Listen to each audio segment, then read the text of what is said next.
আসসালামু আলাইকুম প্রিয় শিক্ষার্থী বন্ধুরা, আজ আমরা নতুন একটি বিষয় নিয়ে আলোচনা করব।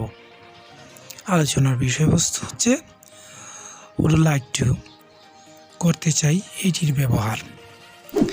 যেমন আমি আপনার সাথে কথা বলতে চাই, সে আপনার বইটি ধার নিতে চায়, এই ধরনের দৈনন্দিন কথাবার্তায় প্রায়ই বলতে হয়। আমরা জানি এর পরিবর্তে আমরা ওয়ান্ট টু ব্যবহার করে থাকি। আসলে ওয়ান্ট টু বোধরচিত নয়, তাই এর পরিবর্তে আমরা ব্যবহার করতে পারি বোধরচিত, যেটা আমরা ব্যবহার করি ভদ্রতার সহিত would like to।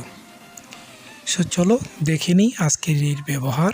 প্রথমে দেখে নিই এর structure. Subject plus would like to verb এর বেস ফ্রম প্লাস এক্সটেনশন বসে। প্রথম উদাহরণ হচ্ছে, আমি অনেকটাই উদাহরণ দিয়েছি যাতে আপনারা সহজে বুঝেন। যেমন I would like to talk to you this afternoon, আমি আজ বিকালে আপনার সাথে কথা বলতে চাই। He would like to borrow your pen, সে আপনার কলমটি ধার নিতে চায়। যেমন Roni would like to meet with Saidul sir, Roni Saidul স্যারের সাথে দেখা করতে চায়। I would like to have to talk to you, আমি আপনাকে একটা কথা বলতে চাই। Jasmin would like to have to talk with Mr. Manir, Jasmin Monir সাহেবের সাথে কথা বলতে চান। যেমন I would like to have my lunch with you, আমি আপনার সাথে দুপুরের খাবার খেতে চাই। Sabbir would like to meet next week, Sabbir আগামী সপ্তাহে আপনার সাথে দেখা করতে চায়। He would like to join you for a tea, তিনি আপনার সাথে চায় অংশগ্রহণ করতে চান। আপনি যদি কাউকে বিনয়ের সহিত প্রশ্ন করতে হয় তাহলে এই স্ট্রাকচারটি আপনাকে অনুসরণ করতে হবে। would plus subject like to ভার্বের বেস ফ্রম এক্সটেনশন। যেমন would you like to go by রিস্কা, তুমি কি রিস্কায় যেতে চাও। সাজ্জাদ কি তোমার কাছে পড়তে চায়, would Sajjad like to learns with you.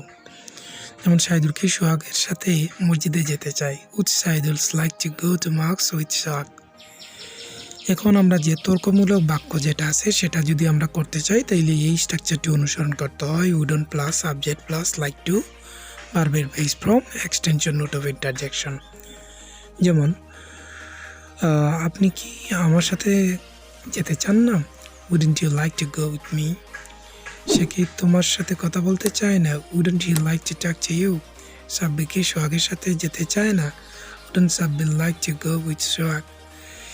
এখন আমরা যে জিনিসটা দেখব সেটা হচ্ছে কোনো তথ্যমূলক প্রশ্ন করতে, যেমন আপনি কখন আমার সাথে দেখা করতে চান, তোমরা কোথায় গল্প করতে চাও, এ ধরনের প্রশ্ন করতে হলে নিম্নলিখিত স্ট্রাকচার অর্থাৎ WH কোয়েশ্চেনগুলো ইউজ করতে হবে। যেমন who, whom, what, which, where, when, how এর মধ্য থেকে যে কোনো একটি plus would plus subject plus like to plus verb plus extension note of interjection. যেমন আপনি কখন আমার সাথে দেখা করতে চান, when would you like to meet with me। তোমরা কোথায় গল্প করতে চাও, where would you like to gossip। তুমি কার সাথে গল্প করতে চাও, whom would you like to gossip with। কে তোমাকে সাহায্য করতে চায়, who would like to help you। আপনি কখন রাতের খাবার খেতে চান, when would you like to have your dinner। তারা কেন বিদেশে যেতে চায়, why would they like to go abroad। তুমি কিভাবে আমাকে সাহায্য করতে চাও, how would you like to help me। Farzana কেন বইটি পড়তে চায়, which book। ফারজানা কোন বইটি পড়তে চায়, which book would Farzana like to read। Okay, so no mood today. সবাই ভালো থাকবেন, সুস্থ থাকবেন। আল্লাহ হাফেজ।